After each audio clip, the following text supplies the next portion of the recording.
We come to our final keynote for this afternoon, and this is titled Overcoming Cybersecurity Hurdles in Manufacturing. And I'd like to welcome on stage Ayanda, Peta, CISO, it's not pronounced CISO, eh? CISO, got that right, of African Rainbow Minerals. And over to you. Thank you so much. Thank you. Can you guys hear me? Good afternoon, everyone. Welcome to the graveyard session. So if you're still sitting here, I guess you've come to the last session, and hopefully I can share some insightful information that you could take away with you. That you could take away with all right, good. That you can take away with you when it comes to your activities around cybersecurity, whether it be in your OT or your IT space, right? Let's see if this works. Okay. So just to give you an overview of the areas that I'm going to be looking into, I'm going to be taking you through just an overview about what does the cybersecurity industry say about manufacturing. What is the talk out there? And secondly, I'm going to take you through the basics of what I think the manufacturing industry needs to do when it comes to cybersecurity, both whether it is in your OT space, the legacy systems, etc., or in your IT space going up to the cloud. So those are the areas that we'll be touching on as part of our presentation.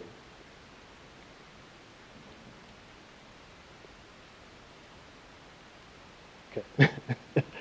All right, so this is just a quote that I took in one of the sites that I was reading on. And what is interesting here, and I guess it's a lot of the stuff that has been spoken about, the rotation to the new, innovation, trying to make things more efficient.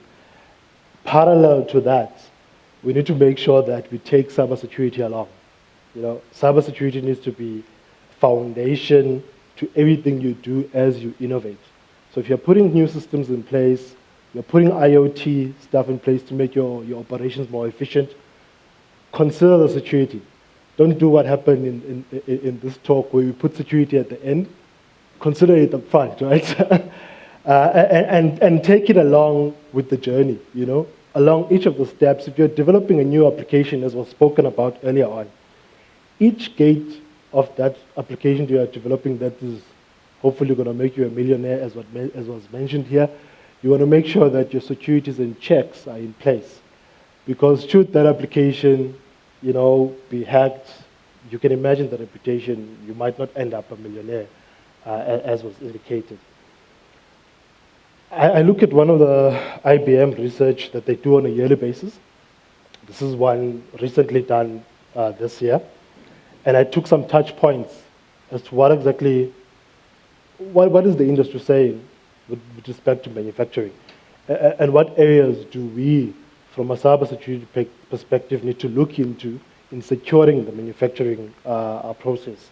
From your supply chains into your production lines, all the way up to getting your end product into the market.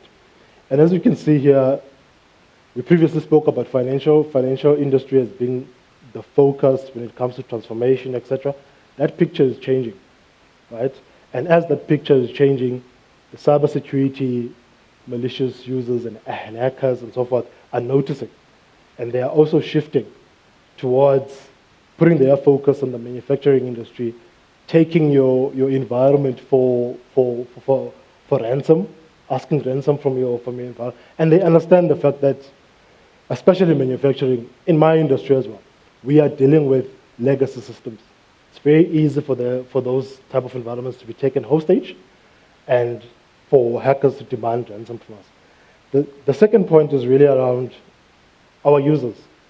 I think phishing is a big thing. I'm sure each of us receives a lot of emails that solicit some sort of information or money from us. You must click an email for us to win this big prize or this big jackpot, etc. And the hackers know about that. And they are able to, compose or craft a very sophisticated email that is targeted to you, I mean, we put our information on LinkedIn, on Facebook, and all these other social medias. They collect all that information, they craft an email that is targeted towards you to entice you to click on an email. And that is the stuff that we, from a cybersecurity perspective, need to continuously defend against. I'll speak about that as we go along. And if you look at the last one, which is the most important one when it comes to the manufacturing industry, how do we ensure security for the OT space?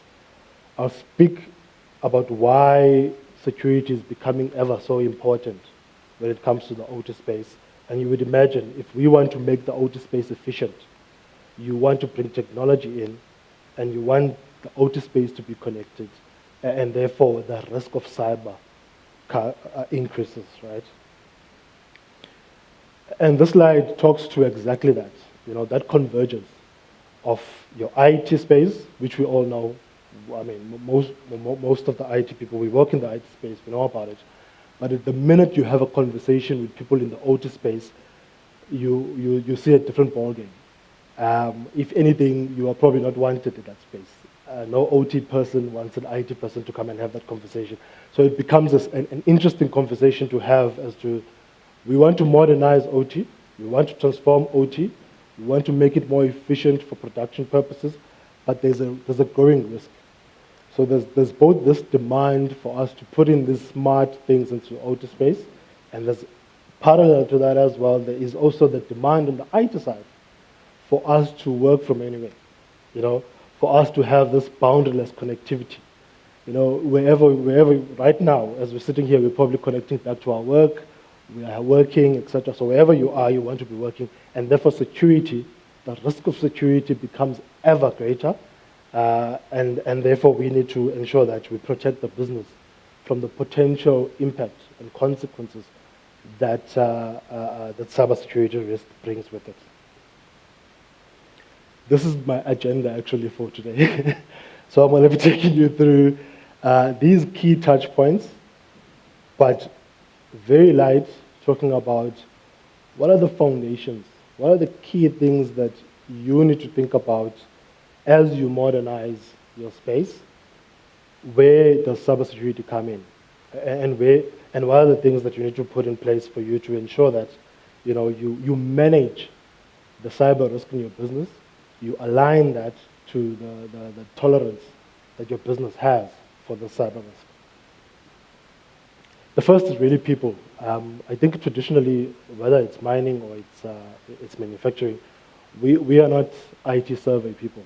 You would see that the large population of your workforce needs to be educated around IT, and therefore also needs to be educated about cybersecurity. The one company they were just on the panel previous to me here, Coca-Cola. So Coca-Cola did a very great job when it comes to this. They actually went and created a whole separate business division that focuses on training the people. They are doing digital transformation. They earlier realized that actually what we need to do, this digital transformation, is to start with the people.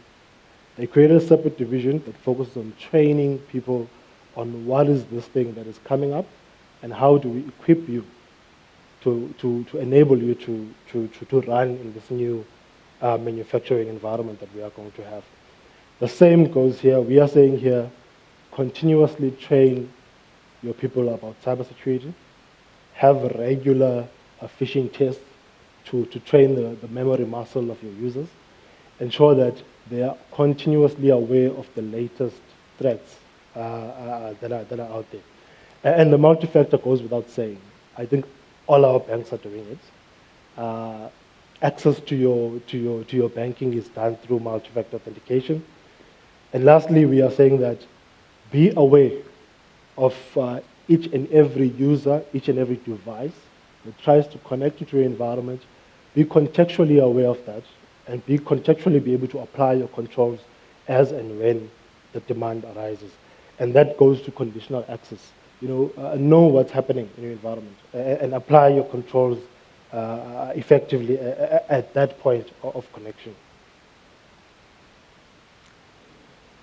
The other point is really cloud. I think we spoke about cloud quite a lot in all of the discussions that were had here. And the one big challenge here with cloud is that we are all running to the cloud.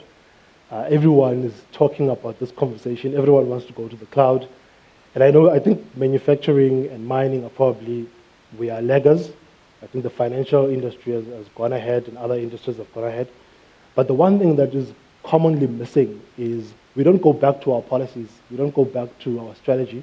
We don't go back to the compliance program, our architecture, and re-engineer that so that it aligns to this new world that we are moving to, which is this cloud that we are doing, right? And I've recently had one of my colleagues asking me, Ayanda, do we have a cloud responsibility matrix? Where's that? Let's talk about that. And it's an important question. I mean, we've moved to the cloud, we've migrated everything to the cloud, and all of a sudden, who does what here? Where is security? How do we manage security around this space? So I would advise greatly that before you actually jump into the cloud, into the cloud space, you actually review the policies that govern or the strategy that informs what you do in that cloud space. And most importantly for the manufacturing, OT. You want to build in OT policies, in this case I'm talking security, that are specific to securing the OT space. And this is something we are still trying to build in, is that how do we go and understand the OT people? How do we go and understand the OT assets? And look at how do you then provide that security through policies. If you don't have the policies, people don't know what to do. And they don't know what to do in terms of security in the environment. So you want to make your policies and strategy relevant to the cloud and OT space. And that's what we're saying here. The last point here is really around this smart factory that we are going to.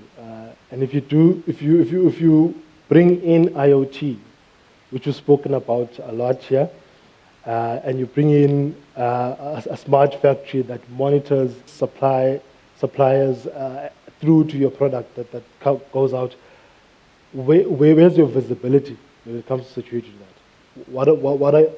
Are you aware of the different devices that go into your environment to monitor certain areas?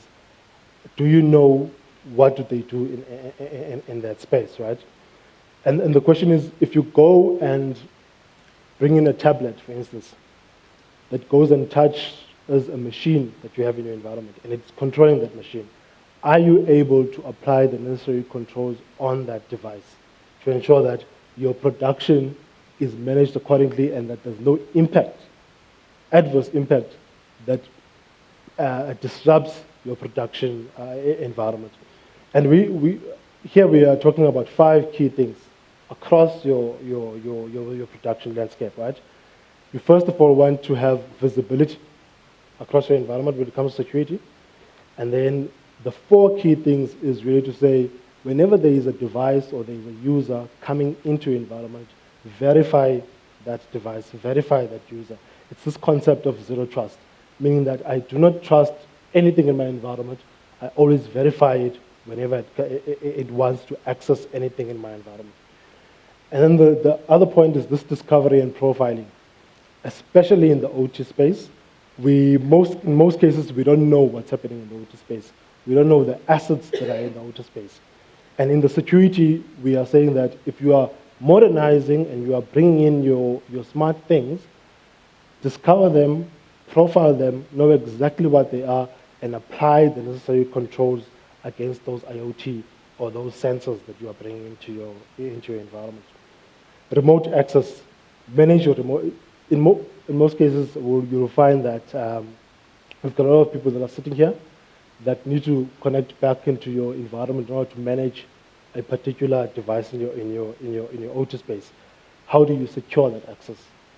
Because normally the OT space would not have internet access. How do you ensure that you are able to bring in a person to work in the OT space remotely, securely, right? Where is that person connecting from? what device is that person using? Is that device compliant to your policies, your security policies? So those are the questions that you want to apply when it comes to your environment.